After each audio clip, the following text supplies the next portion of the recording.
आज हम बात करने वाले उपसहसर्जी यौगिकों के आईयूपीएसी नामकरण के बारे में। देखना बेसिकली ये आपका उपसहसर्जी यौगिक है, ये आपका उपसहसर्जी यौगिक है। इनका हमें अब क्या करना है, नामकरण करना है। क्या करना है, नामकरण करना है, और वो भी किसके हिसाब से, आईयूपीएसी के हिसाब से करना है। तो देखो इसके कुछ नियम है, थोड़े बहुत है, उन्हें अच्छे से याद रखना है। देखो सबसे पहली बात तो हमें यहाँ पे ये समझना होगा कि इस उपसहसर्जी यौगिक में कौन क्या है। देखो ये जो है बेसिकली ये क्या कहलाता है आपका संकुल आयन। क्या कहलाता है बेसिकली आपका संकुल आयन कहलाता है ये, और ये वाला भाग क्या कहलाता है, आयन वाला भाग। हाँ, उसके बाद ये जो Fe है वो क्या कहलाता है, केंद्रीय धातु परमाणु। क्या कहलाता है, केंद्रीय धातु परमाणु जो एकाकी इलेक्ट्रॉन को ग्रहण करता है। ये जो Cn है वो क्या कहलाता है आपका, लिगैंड कहलाता है, जो एकाकी इलेक्ट्रॉन युग्म देता है। हमेशा याद रखना लिगैंड एक या एक से अधिक संख्या में होगा, लेकिन जो आपका केंद्रीय धातु परमाणु वो हमेशा एक ही होगा। हाँ, इसी प्रकार से यहाँ पर भी जाए तो ये वाला भाग क्या कहलाएगा आपका, संकुल आयन, जहां पर एक CO क्या कहलाएगा, केंद्रीय धातु परमाणु, और ये जो आपका NH3 है वो क्या कहलाएगा आपका, लिगैंड कहलाएगा, जिसे संलग्न कहते हैं। और ये Cl3 कौन सा भाग होगा आपका, आयन वाला भाग होगा। इतनी बात आती समझ में। अब बेसिकली यहाँ पर हमें समझना पड़ेगा चार्ज के बारे में। देखो ये जो आपका पोटेशियम है K4 है, उस पे चार्ज कौन सा होगा। देखो एक पोटेशियम पे कितना चार्ज आता है, प्लस का 1, प्लस का 1 रहता है, तो कितने पोटेशियम है, 4, तो कितना रहेगा, प्लस का 4। अब यदि इस पे प्लस का 4 है तो इस पे कौन सा आवेश रहेगा, माइनस का 4। इतनी सबसे पहली बात जानकारी हमें इतना आना चाहिए। उसी प्रकार से बताओ एक Cl पे कितना आवेश रहता है, माइनस का 1, Cl माइनस रहता है, Cl का माइनस, तो एक Cl पे माइनस का 1, तो 3 Cl पे माइनस का 3। तो बताओ यदि Cl पे माइनस का 3 है तो इस पे क्या होगा, प्लस का 3। जैसे कि NaCl में यदि Na के ऊपर प्लस है, इसका मतलब पक्की बात है कि Cl के ऊपर क्या होगा, माइनस। जैसे H2SO4 में यदि इसके ऊपर क्या है, 2 माइनस और रहता भी है, तो पक्की बात है कि इस पे क्या रहने वाला है, 2 प्लस। हाँ, तो जितना इस पे है उसका विपरीत इस पे होगा, तो इस प्रकार से हम निकालिए। तो आपको आवेश का निर्धारण करते आना चाहिए। अब देखना यहाँ पर यदि आपका संकुल आयन ऋणावेशित है, यहाँ की बात करूं तो ये क्या है आपका, संकुल आयन है, ये संकुल आयन यहाँ पर क्या है, ऋणावेशित है, तो यहाँ पर अलग नियम लागू होते हैं। और यहाँ पर संकुल आयन क्या है आपका, देखो संकुल आयन क्या है, धनावेशित है, तो इस पर अलग नियम लागू होते हैं। हाँ, तो यहाँ पर हम ऐसे खींच देते लाइन। तो बेसिकली यहाँ पर आपको सब समझना है। बताओ यहाँ पर जो आपका संकुल आयन है वो कैसा है, ऋणावेशित है, तो इसके लिए नियम क्या लगता है। जैसे देखो जो आपका NaCl है, इसका नाम क्या है, सोडियम क्लोराइड। क्या है, सोडियम क्लोराइड। तो यहाँ से हमें समझ में आ रहा है कि सबसे पहले हमें किसका नाम लेना है, धनायन का नाम लेना है। N क्या रहता है, धनावेशित भाग। जैसे कि यदि मैं बात करूं आपका HCl की बात करूं तो हाइड्रोजन पे क्या रहता है, प्लस, Cl पे क्या रहता है, माइनस, तो इसका नाम क्या है, हाइड्रोक्लोरिक अम्ल। तो मतलब धनायन वाले भाग का नाम पहले लिखा जाता है। ये यहाँ पर भी सत्य है और यहाँ पर भी, है ना, चाहे इसकी बात करें या इसकी बात करें, हमेशा सबसे पहले कौन सा भाग लिखा जाएगा, धनायन वाले भाग का नाम सबसे पहले, उसके बाद किसके कौन से भाग का नाम लिखना है, ऋणायन वाले भाग का नाम लिखना है ना। ये वाला नियम यहाँ पर भी लागू होगा और यहाँ पर भी। सबसे पहले किसका नाम, धनायन का नाम, उसके बाद ऋणायन का नाम। अब यदि मैं यहाँ बात करूँ तो धनायन क्या है, ये है, और ऋणायन क्या है, ये है। तो सबसे पहले इसका नाम लिखेंगे, फिर इसका नाम लिखेंगे। यहाँ पर धनायन कौन है आपका, ये है, तो पहले इसका नाम आएगा फिर इसका नाम आएगा। इतनी बात समझ में आती है। ये आपका rule number first. Rule number second क्या है आपका, कि बेसिकली जब आप किसका नाम लिखोगे, देखो यहाँ यदि मैं बात करूं आपका जो संकुल है, बेसिकली संकुल है वो कैसा आपका, ऋणावेशित है, और जो आपका आयन है वो कैसा है, धनावेशित। तो हमेशा याद रखना जो आपका बाहर वाला आयन होगा, मतलब कि संकुल आयन के बाहर का जो आयन होगा उसकी संख्या हम नहीं लिखते। क्या नहीं लिखते, संख्या नहीं दर्शाते। जैसे कि यहाँ पर पोटेशियम कितने, 4, तो यहाँ पर टेट्रा पोटेशियम नहीं आएगा, केवल पोटेशियम लिखोगे। हाँ, तो और उसी प्रकार से यहाँ पर भी जो संकुल आयन के बाहर है, जो इस डिब्बे के बाहर है, उसकी संख्या हम नहीं बताते। हाँ, और हमेशा याद रखना चाहे आपका डिब्बे के बाहर हो या कोई डिब्बा भी हो, तो उसकी हम संख्या को नहीं दिखाते। जैसे देख लो ये मान लो 3 रहता, तो हम ये नहीं लिखते ट्राई, नहीं लिखते हम ट्राई। ये भी कितना है, 4 है, तो ये भी नहीं लिखेंगे टेट्रा। हमेशा याद रखना हम ये चाहे संकुल आयन हो या आपका साधारण आयन हो, इसकी कभी भी हम क्या नहीं लिखते, संख्या को नहीं लिखते, चाहे आपका आयन हो या संकुल आयन हो, दोनों की संख्या को नहीं लिखना है। संकुल आयन की भी संख्या नहीं लिखना है और यहाँ पर भी संकुल आयन की संख्या नहीं लिखना। बस इन नियमों को याद रखते चले जाओ, पूरा नामकरण आसान हो जाएगा। आयन की संख्या को नहीं लिखना है, हाँ, संख्या को नहीं लिखना है बेसिकली। तीसरा रूल क्या कहता है कि बेसिकली अब यहाँ पे यदि मैं बात करूं तो मैंने धनायन का नाम लिख लिया, सबसे पहले लिखना था। अब बात आएगी ऋणायन पे, तो देखो यहाँ पर संकुल आयन में कौन कौन है, आपका लिगेंड भी है और केंद्रीय धातु परमाणु है। तो सबसे पहले किसका नाम लिखना है, लिगेंड का। किसका नाम लिखना है, लिगेंड का, वो भी किसके सहित, संख्या सहित। मतलब इसकी जो संख्या है आपको वो भी लिखना है, इसकी संख्या या इसकी संख्या नहीं बताना है, लेकिन लिगेंड कितना है उसकी संख्या आपको बताना है। हाँ, फिर देखो लिगेंड लिख लिया आपने, तो लिगेंड लिखने के बाद क्या लिखना है आपको, बेसिकली केंद्रीय धातु परमाणु। क्या लिखना है, केंद्रीय धातु परमाणु, और केंद्रीय धातु परमाणु के पश्चात आपको उसकी क्या निकालना है, ऑक्सीकरण अवस्था निकालना है। इसकी ऑक्सीकरण अवस्था निकालना है और उसे यहां पर लिखना है, यहां पर, वो भी किस अंक में, रोमन अंक में। बस इतने ही थे नियम। उसी प्रकार यहां पर भी सबसे पहले कौन सा भाग लिखेंगे हम, धनायन वाला। तो धनायन आपका ये है, तो बताओ धनायन में कौन कौन है, लिगेंड भी है और आपका केंद्रीय धातु परमाणु। तो सबसे पहले क्या आएगा, लिगेंड आएगा। क्या आएगा, लिगेंड आएगा, वो भी किसके सहित, संख्या सहित। क्या आएगा, संख्या सहित। उसके बाद क्या आएगा, आपका केंद्रीय धातु परमाणु। क्या आएगा, केंद्रीय धातु परमाणु, और उसकी क्या आएगी, ऑक्सीकरण अवस्था। इसके बाद क्या लिखना है हमें, कोष्ठक में ऑक्सीकरण अवस्था, वो भी किन अंकों में, रोमन अंकों में। रोमन अंकों में एक को क्या लिखते हैं ऐसा, दो को क्या लिखते हैं ऐसा। अब मान लो कोबाल्ट की ऑक्सीकरण संख्या निकली प्लस का 3, तो आपको क्या लिखना पड़ेगा, इस कोष्ठक में 3 रोमन अंकों में। तो यही आपके नियम है। और एक बात याद रखना कि यदि आपका जो आपका संकुल आयन है वो कैसा है, ऋणावेशित है, तो जो केंद्रीय धातु परमाणु है उसका नाम क्या हो जाएगा, बदल जाएगा। क्या हो जाएगा, बदल जाएगा। हमें क्या लगाना पड़ेगा, उसके अंत में 8 लगाना पड़ेगा। क्या लगाना पड़ेगा, 8। यदि आपका संकुल आयन में क्या है, ऋणायन है, संकुल आयन में यदि ऋणायन है तो केंद्रीय धातु परमाणु के अंत में क्या लगाना है, 8 लगाना है। लेकिन यदि धनायन है, क्या है, धनायन है, तो उसमें हमें नहीं लगाना है। हाँ, तो इस नियम और इस नियम के हिसाब से हम इनका नाम लिखते हैं। हाँ, बस यही नियम है, इनको अच्छे से याद रख लो। देखो सबसे पहले इसकी बात करते हैं, तो बताओ सबसे पहले हमें किसका नाम लिखना है, धनायन। यहाँ पर धनायन क्या है आपका, पोटेशियम, उसकी संख्या को नहीं लिखना है। हाँ, यहाँ पे ऐसा मत कर देना कि टेट्रा पोटेशियम, मत करना। बेसिकली संख्या में नहीं लिखनी, चाहे इसकी हो या इसकी हो, संख्या हमें नहीं लिखनी है। हाँ, तो यहाँ केवल क्या लिखेंगे, पोटेशियम, क्योंकि पहला धनायन वाला भाग लिखते हैं। उसके बाद कौन सा भाग लिखते हैं, ऋणायन, जो कि क्या है आपका ये है। अब बताओ ऋणायन में भी हम संकुल आयन ऋणायन में, तो सबसे पहले क्या लिखते हैं, लिगेंड लिखते हैं। क्या लिखते हैं, लिगेंड। अब देखो जो आपका लिगेंड है वो क्या है आपका, CN है। बेसिकली क्या है, CN है, और CN को क्या कहते हैं, हमेशा याद रखना, साइन। क्या लिखते हैं, साइनो लिखते हैं। क्या लिखते हैं, साइनो। जब आपका CN लिगेंड के रूप में आता है तो क्या लिखते हैं, बेसिकली साइनो लिखते हैं। अब बताइए जो साइनो है वो कितना है, 6 है, तो इसकी संख्या तो हमें दिखाना है, तो क्या हो जाएगा आपका हेक्सा साइनो। क्या हो जाएगा आपका हेक्सा साइनो, क्योंकि आपकी साइनो कितनी है, 6 है, तो हेक्सा साइनो। उसके बाद बेसिकली क्या लिखना रहता है हमें, केंद्रीय धातु परमाणु। अब बेसिकली जो आपका केंद्रीय धातु परमाणु वो क्या आपका आयरन है, Fe को क्या कहा जाता है, आयरन। इसको बेसिकली क्या कहा जाता है, फेरम भी कहा जाता है। क्या कहा जाता है, फेरम। हाँ, तो बेसिकली आपका यहाँ मुझे क्या लिखना पड़ेगा, फेरम। क्या सही है, नहीं, क्यों, क्योंकि आपका केंद्र जो आपका बेसिकली संकुल आयन है वो क्या है, ऋणावेशित है। यदि ऋणावेशित रहता है तो केंद्रीय परमाणु के अंत में क्या आता है, 8 आता है। तो इस फेरम को हटा के मैं क्या लिख दूंगा, फेरेट। क्या लिख दूंगा, फेरेट। यहां पर नहीं, यहां पर क्या लिख दूंगा मैं, फेरेट। आए बात समझ में। उसके बाद क्या लिखते हैं, ऑक्सीकरण संख्या। तो देखो ऑक्सीकरण संख्या निकालना बहुत ही आसान है। किसकी निकालना है हमें, इसकी निकालना है। तो बेसिकली देखो एक पोटेशियम की ऑक्सीकरण अवस्था कितनी होती है, +1। कितनी होती है, +1, तो 4 की कितनी हो जाएगी, +4। फिर Fe की ज्ञात करना है तो इसे क्या मान लेंगे, x।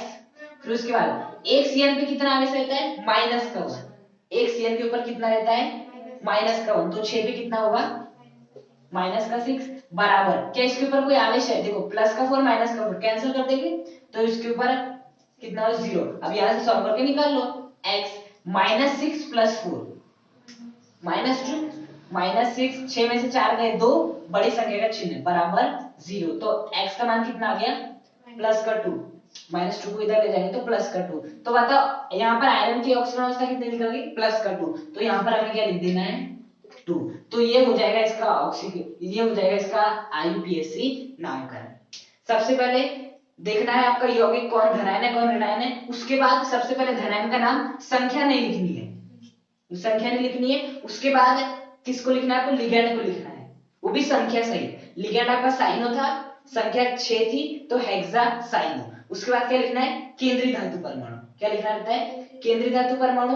केंद्रीय धातु परमाणु क्या है हमारा आयरन है जिसे फेरम कहते हैं, लेकिन केंद्रीय धातु परमाणु जिस आयन में वो कैसा ऋणावेशित है इसलिए फेरम का क्या हो गया फेरेट हो गया। उसके बाद क्या लिखते हैं ऑक्सीकरण अवस्था, वो भी रोमन अंकों में जो क्या निकाल सकते हो। तो ये किसका हो गया बेसिकली K4Fe2CN6 का पोटेशियम हेक्सासाइनोफेरेट। हाँ अब हम देखेंगे यहाँ का। हाँ देखो सबसे पहले क्या लिखते हैं धनायन वाले पार्ट को, तो देखो धनायन वाला पार्ट क्या है आपका संकुल आयन वाला पार्ट है, और संकुल आयन वाले पार्ट को यदि हमें लिखना रहता है तो सबसे पहले हम क्या लिखते हैं लिगैंड लिखते हैं। तो बताओ यहाँ जो आपका लिगैंड है वो बेसिकली क्या है आपका NH3, और NH3 को क्या कहते हैं एमीन, क्या कहते हैं एमीन। अब बताओ यहाँ पे जो एमीन है वो कितने 6 है, तो यहाँ पर क्या आ जाएगा हेक्सा एमीन, हेक्सा एमीन। उसके बाद क्या लिखते हैं हम केंद्रीय धातु परमाणु को, क्या लिखते हैं केंद्रीय धातु परमाणु को। केंद्रीय धातु को परमाणु को हमारा CO मतलब कि कोबाल्ट, तो यहाँ पर क्या लिख देंगे हम क्या लिख देंगे इस प्रकार से कोबाल्ट। उसके बाद बेसिकली इसकी क्या आती है ऑक्सीकरण अवस्था, क्या आती है बेसिकली ऑक्सीकरण अवस्था। तो बताओ हमें किसकी ऑक्सीकरण अवस्था निकालनी है कोबाल्ट की, तो ऑक्सीकरण अवस्था इसकी में क्या माने तो X एक अमोनिया पे कितना आवेश रहता है 0। अभी अभी मैंने लिखा है ये क्या रहता है उदासीन लिगैंड है, तो 0 × 6 कितना हो जाएगा 0 प्लस एक क्लोरीन पे कितना रहता है -1, 3 पे कितना होगा -3, इनके ऊपर कोई चार्ज है नहीं तो किसके कर देंगे 0। हाँ तो x प्लस 0 × 6 0 -3 बराबर 0, तो x बराबर कितना आ जाएगा +3 माइनस आ जाएगा तो +3, मतलब कि यहाँ पर इसकी जो ऑक्सीडेशन स्टेट है वो कितनी है +3। तो यहाँ पर हम क्या लिख देंगे रोमन अंकों में 3, रोमन अंकों में लिखना है प्लस माइनस नहीं करना है। उसके बाद बेसिकली क्या आएगा आपका ऋणावेशित भाग, कौन सा आता है ऋणावेशित भाग। ऋणावेशित भाग की भी हमें संख्या नहीं दिखाना रहता है, तो ऋणावेशित भाग क्या आपका क्लोरीन है, क्या है बेसिकली क्लोरीन है। और यदि आपका यही Cl कहां पे रहेगा अंदर रहेगा तो हम क्या लिखते हैं क्लोराइडो लिखते हैं, क्या लिखते हैं क्लोराइडो। लेकिन यदि यही Cl बाहर होगा तो हम क्या लिखते हैं क्लोराइड लिखते हैं, क्या लिखते हैं क्लोराइड। हाँ यदि ये आपका Cl लिगैंड के रूप में रहेगा तो उसका नाम क्या होगा क्लोराइडो, लेकिन यदि यही जो आपका Cl है वो बाहर होगा आयन के रूप में होगा तो क्या लिखेंगे क्लोराइड, तो इसका नाम क्या हो गया हेक्साएमीन कोबाल्ट 3 क्लोराइड।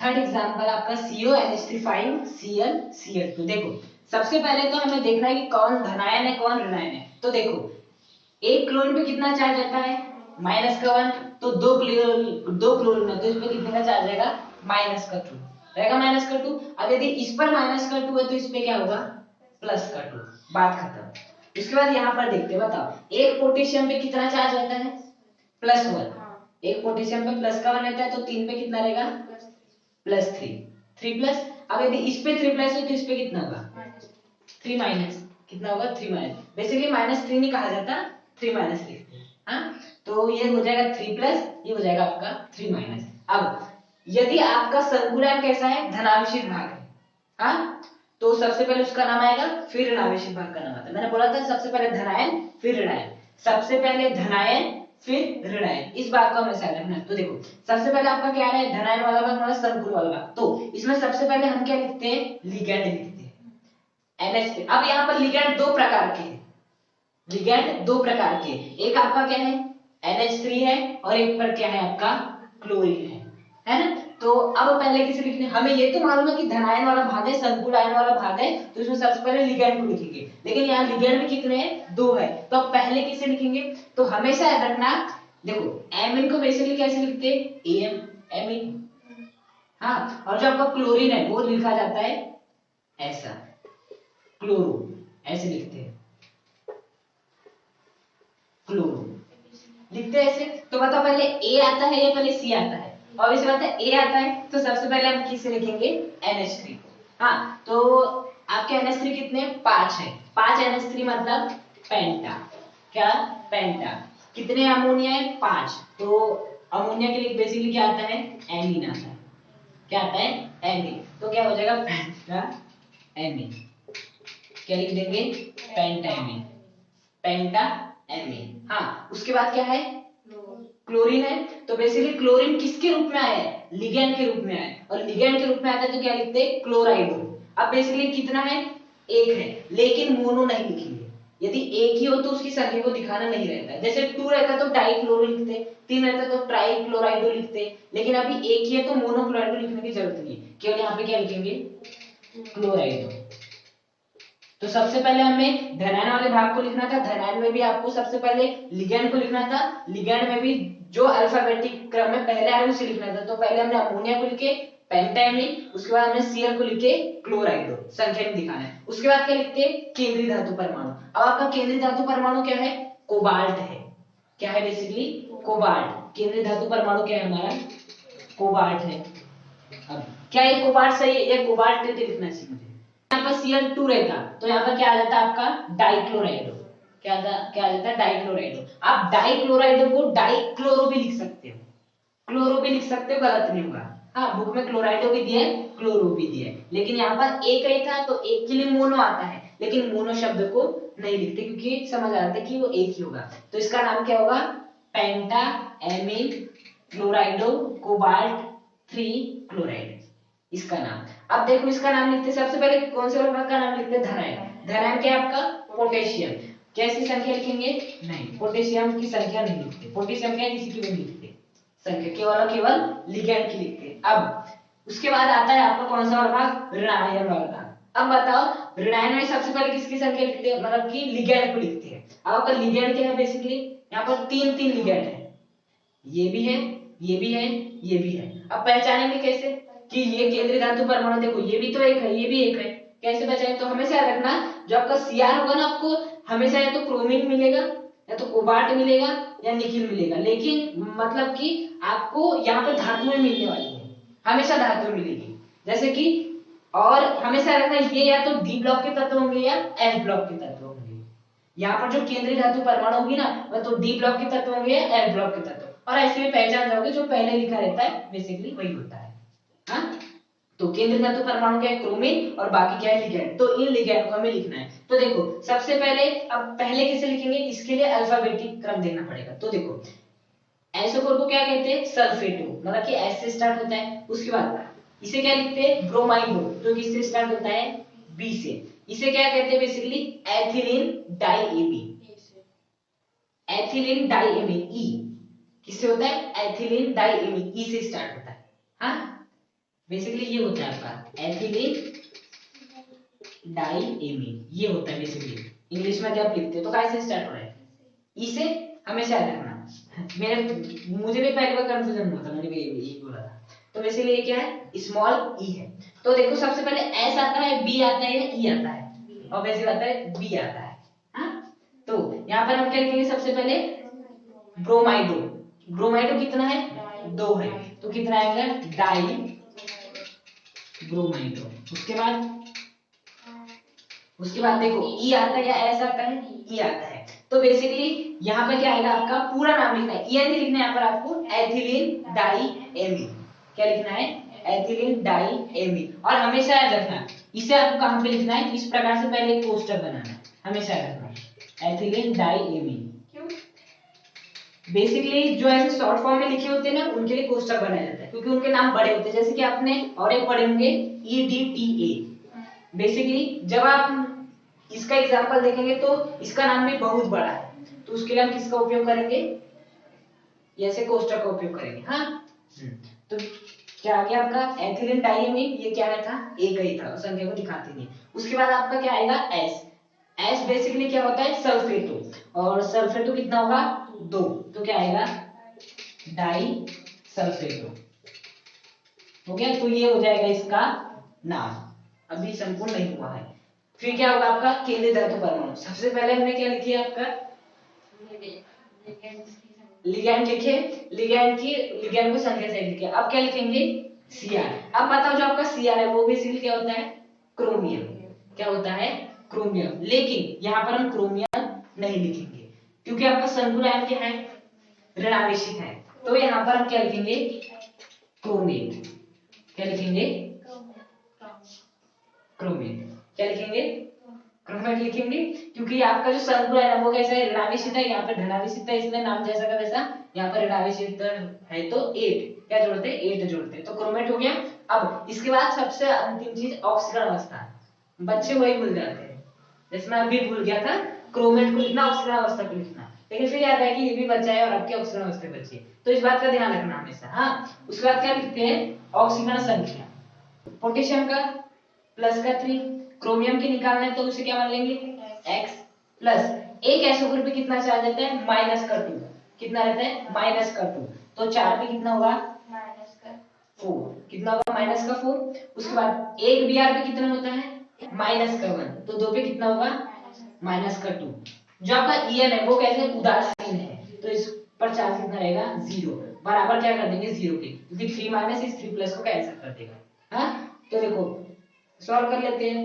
-4 -2 -6, तो x यहाँ पे आ जाएगा -6 और ये प्लस का 3 बराबर 0। माइनस का 6 प्लस का 3 माइनस का 3 इधर जाएगा तो प्लस का 3, तो बेसिकली यहाँ पर क्या आ जाएगा ऑक्सीकरण अवस्था प्लस का 3, जिसे हम क्या लिखेंगे रोमन अंकों में लिखेंगे। तो आपको बस थोड़ा सा रूल है, सबसे पहले धनायन का नाम लिखना है फिर ऋणायन का। यदि आप पहले धनायन का नाम लिख रहे हो तो उसमें केंद्रीय धातु परमाणु का नाम नहीं बदलना है, 8 का उपयोग नहीं करना है। लेकिन यदि आप का संकुलन ऋणायन है और उसमें क्या है आपका केंद्रीय धातु परमाणु आ रहा है, तो उसके अंत में क्या लगाएंगे 8 लगाएंगे। हाँ, यदि हम संकुल आयन को लिखते हैं या हम आयन को लिखते हैं, संख्या को नहीं दिखाना है, संख्या को नहीं दिखाना है, सिंपल सा लिख दें। जैसे यहाँ पर हमने क्या लिख दिया क्लोराइड लिख दिया, 2 है 4 है मतलब नहीं, यहाँ पर सीधे पोटेशियम लिख दिया 3 है 4 है मतलब नहीं। हाँ, उसके बाद यदि आप संकुल आयन को लिखते हो तो सबसे पहले लिगैंड को लिखना है। अब लिगैंड एक या एक से अधिक हुए तो उसमें हमें क्या करना है बेसिकली अल्फाबेटिक क्रम में लिखना है, जो अल्फाबेट में पहले आता है उसे पहले और जो बाद में आता है उसे बाद में। संख्या को जरूर लिखना है लिगैंड की, उसके बाद केंद्रीय धातु परमाणु और उसकी क्या आ जाएगी ऑक्सीकरण अवस्था, बस इतने से नियम है। पांचवा एग्जांपल है CrEn3Cl3, इसका नामकरण देखो। हाँ, सबसे पहले हमें क्या देखना है आवेश निकालना है। बताओ एक क्लोरीन पे कितना रहता है माइनस का 1, तो 3 पे कितना रहेगा माइनस का 3, इस पे यदि माइनस का 3 तो इस पे क्या रहेगा प्लस कर दे। सबसे पहले आवेश का निर्धारण कर लो, उसके बाद सबसे पहले किसका नाम लिखना रहता है धनायन। अब आपका धनायन क्या है संकुल आयन है, और संकुल आयन में भी बेसिकली आपका हमें सबसे पहले क्या लिखना रहता है लिगेंड। यहाँ पर एक ही प्रकार का लिगेंड है एथिलीन डाइमीन, तो उसे लिखेंगे। अब बेसिकली जब भी ईएन रहता है तो हम उसे किस में लिखते हैं कोष्ठक में, तो यहाँ पर हमें क्या लिख देना है एथिलीन डाइमीन लिख दिए। हाँ, तो बेसिकली अब ये कितने आपके 3 है, तो हमेशा याद रखना ऐसे जितने भी लिगेंड जिनके नाम के अंतर्गत क्या आते हैं डाई आते हैं, क्या आते हैं बेसिकली डाई आते हैं। तो आपको पता है यहाँ पे ये कितने हैं 3 है, तो यहाँ पर आपको ट्राई शब्द का उपयोग नहीं करना है नहीं, तो आपको पता है किसका उपयोग करना है, आपको मैं 3 शब्द बता रहा हूं उनका उपयोग करना है 20 30 और टेट्रा किस। हाँ, 20 30 टेट्रा किस, बेसिकली 20 के लिए 2, 30 किस के लिए 3 के लिए और टेट्रा किस 4 के लिए। तो बताओ यहाँ पर जो आपका एथिलीन डाइमीन है वो कितना है 3 है, तो हम किसका उपयोग करेंगे 30, तो यहाँ पर आ जाएगा 30 एथिलीन डाइमीन। सबसे पहले लिगेंड लिखना था संख्या सहित। बेसिकली यदि ऐसा नहीं जो भी आपका लिगेंड हो यदि उसमें डाई जैसे शब्द आ रहे हैं तो उनकी संख्या को बताने के लिए आप बेसिकली ट्राई टेट्रा पेंटा का उपयोग नहीं करोगे, किसका उपयोग करोगे 20 30 टेट्रा किस। उसके बाद बेसिकली क्या आता है केंद्रीय धातु परमाणु। लिगैंड के बाद क्या आती है? केंद्रीय धातु परमाणु। तो केंद्रीय धातु परमाणु क्या हमारी? क्रोमियम है। अब बताओ क्रोमियम, क्रोमियम लिखेंगे, क्रोमेट लिखेंगे? क्रोमियम ही लिखेंगे। क्यों? क्योंकि आपकी संकुलान के ऊपर क्या है? धनावेश, और धनावेश रहता है जिसका नाम नहीं बदलता है। तो ये कितना आ जाएगा आपका? क्रोमियम। उसके बाद क्या लिखते हैं हम? ऑक्सीकरण अवस्था। हमेशा देखना सबसे पहले लिगैंड संख्या सही, उसके बाद केंद्रीय धातु परमाणु, फिर उसकी ऑक्सीकरण अवस्था। सीआरपी निकालना है तो उसको क्या मानते हैं? एक्स। एक ईएन पे कितना रहता है? 0, तो 3 पे कितना रहेगा? 0 ही रहने वाला है। फिर एक क्लोरीन पे कितना रहता है? -1, 3 पे कितना होगा? -3 बराबर किसके हो जाएगा? 0। तो x -3 बराबर 0, तो x बराबर +3। तो इसकी ऑक्सीकरण अवस्था कितनी है? +3। तो यहाँ पर हमें किन अंकों में लिखना है? रोमन अंकों में। ध्यान से, गलती से भी उसे सामान्य अंकों में मत लिखना, रोमन अंकों में। उसके बाद क्या आता है आपका? ऋणायन वाला भाग। ऋणायन क्या है आपका? क्लोराइड। क्लोराइडो नहीं लिखना है। क्यों? क्योंकि वो कहां पर है? अंदर है, सॉरी बाहर है, बाहर है, इसलिए क्लोराइडो नहीं लिखना है। यदि अंदर रहता तो क्या लिखते? क्लोराइडो लिखते। और बेसिकली इसकी संख्या में नहीं दिखाना है, ना ही आपको इसकी संख्या दिखाना है और नहीं इसकी संख्या। तो इसका नाम क्या होगा? ट्रिस एथिलीन डाइमीन क्रोमियम, ऑक्सीकरण अवस्था फिर क्लोराइड। यहां से हमें एक बात सीखने मिली कि जिन लिगैंड के अंतर्गत डाई, टेट्रा, ट्राई ऐसे शब्दों का उपयोग होता है, वहां पर हमें उनकी संख्या बताने के लिए बिस, ट्रिस, टेट्रा के जैसे शब्दों का उपयोग करना है। देखो जैसे कि मान लो 2 आ गए, 2 हो जाता है, ये कितने हो जाते हैं? 2। तो यहाँ पर हम क्या लिखते हैं? 20। क्या लिखते हैं? 20। और यदि कितने हो जाते हैं? 4। तो इसका उपयोग करते हैं टेट्राकिस। हाँ, बेसिकली अब हम नामकरण करने वाले NiCO4 का। देखो हमेशा याद रखना, यदि धनायन हो ऋणायन हो तो सबसे पहले किसका नाम लिखते हैं? धनायन, और फिर किसका लिखते हैं? ऋणायन। लेकिन यहाँ पर कोई धनायन है नहीं ऋणायन है, ये इसके ऊपर कोई चार्ज है, मतलब कौन सा चार्ज है? 0। मतलब कि एक ऐसा संकुल है आपका उदासीन संकुल है ना? तो बेसिकली हमें उदासीन संकुल को पहले लिखना है, हाँ, वो भी संख्या से। अब बताओ लिगैंड क्या है आपका? Carbonyl, CO। देखो यदि कहीं लिखा है CO, इसका मतलब ये क्या है? एक प्रतीक है किसका? कोबाल्ट का। लेकिन लिखा है CO, तो किसका प्रतीक है ये? कार्बोनिल का। तो यहाँ पर जो आपका कार्बोनिल है वो कितने हैं? 4 है। तो इनकी संख्या में लिखना पड़ेगा, जो कि कितनी हो जाएगी? टेट्रा। क्या हो जाएगा? Tetra carbonyl, tetra carbonyl. अब बताओ फिर क्या लिखते हैं हम? केंद्रीय धातु परमाणु। केंद्रीय धातु परमाणु, अब बेसिकली केंद्रीय धातु परमाणु क्या है? आपकी निकिल है। तो क्या हम निकिल लिखेंगे या निकिलेट लिखेंगे? हमेशा याद रखना, यदि आपके संकुल पर धन ऋणावेश है तभी इसका नाम बदलता है, केवल तभी और तभी। लेकिन यदि प्लस हो या उदासीन हो, मतलब 0 आवेश हो, तो इसका नाम नहीं बदलता है, 8 नहीं लगाते। तो यहाँ पर क्या आ जाएगा? Simple nickel. उसके बाद क्या करेंगे हम? ऑक्सीकरण संख्या लिखते हैं। तो ऑक्सीकरण संख्या निकिल की लिखना है तो क्या मानेंगे? x, उसके बाद प्लस CO पे कितना चार्ज रहता है? 0। क्या रहता है? 0। तो यहाँ पर क्या आ जाएगा आपका? 0 बराबर किसके आ जाएगा? 0। तो x बराबर क्या आ जाएगा? 0। तो यहाँ पर आपको कोष्ठक में सिंपल क्या लिख देना है? 0। कोष्ठक में क्या लिख देना है? 0, क्योंकि 0 के लिए रोमन अंक में 0 ही परिभाषित है। हाँ, तो बेसिकली नाम क्या हो जाएगा? Tetracarbonyl nickel. यदि कोई आवेश ना हो तो सीधे इसका ही नाम लिख दो। सबसे पहले लिगैंड का जो संख्या सहित है, और फिर केंद्रीय धातु परमाणु, और फिर ऑक्सीकरण संख्या। बेसिकली आपका साथ यौगिक के ये वाला प्लेटिनम क्या है? केंद्रीय धातु परमाणु। NH3 ये क्या आपके लिगैंड है 2, और बेसिकली क्लोरीन क्या है? 2 और लिगैंड है। तो सबसे पहले क्या करना रहता है हमें? सबसे पहले हमें करना रहता है लिगैंड का नामकरण, है ना? यहाँ पर यदि कोई केंद्रीय धातु परमाणु रहता, मतलब कि बेसिकली कोई अन्य आयन रहता, तो देखते हो धनायन है या ऋणायन है। लेकिन बेसिकली यहाँ पर केवल संकुल आयन है, तो ये क्या होगा आपका? उदासीन होगा। क्या होगा? बेसिकली उदासीन होगा। लिगैंड है NH3, ये वाला NH3, ये वाला Cl और ये वाला Cl। और प्लेटिनम क्या है? केंद्रीय धातु परमाणु। अब कैसे पहचानेंगे? मैंने आपको बताया था जब पहले ही लेक्चर में कि जो आपका बेसिकली केंद्रीय धातु परमाणु को क्या प्रदान किए जाते हैं? एकाकी इलेक्ट्रॉन युग्म। तो जो ग्रहण करेगा वो क्या होगा? बीच में होगा, और ये लोग उसे क्या करेंगे? प्रदान करेंगे, है ना? इसलिए ये होगा केंद्रीय धातु परमाणु। सबसे पहले ये पहचानना, उसके बाद आपके लिगैंड पहचानना, और इस पर आवेश क्या होगा? 0 होगा। क्योंकि यदि यहाँ पर कोई और जुड़ा रहता है ना, तब यहाँ पर आप आवेश देखते, लेकिन यहाँ पर ऐसा कुछ जुड़ा है क्या? नहीं जुड़ा है, तब आपको आवेश भी नहीं देखना है। उसके बाद देखो आपका क्या है, एमीन है, उसके बाद और क्या है आपका क्लोरो, दो लोग है, एक एमीन है एक क्लोरो है। तो सबसे पहले लिगैंड तो लिखना ही है हमें, वो भी संख्या सहित, लेकिन दो या दो से अधिक लिगैंड होने पर अल्फाबेटिक क्रम में लिखते हैं। तो अल्फाबेट में पहले कौन आता है, ए आता है या सी आता है, ए आता है। तो सबसे पहले हम क्या लिखेंगे, इस एमीन को लिखेंगे। लेकिन हमेशा रखना यदि इस प्रकार से कुछ संरचना बना के दे दिया जाए और बेसिकली बताओ यहाँ पर जो एमीन है वो कितने हैं, दो है, तो क्या लिखेंगे हम, डाइमीन। क्या लिखेंगे, डाइमीन। लेकिन यहाँ पर जो एंगल बन रहा है वो कितना बन रहा है, 180 डिग्री।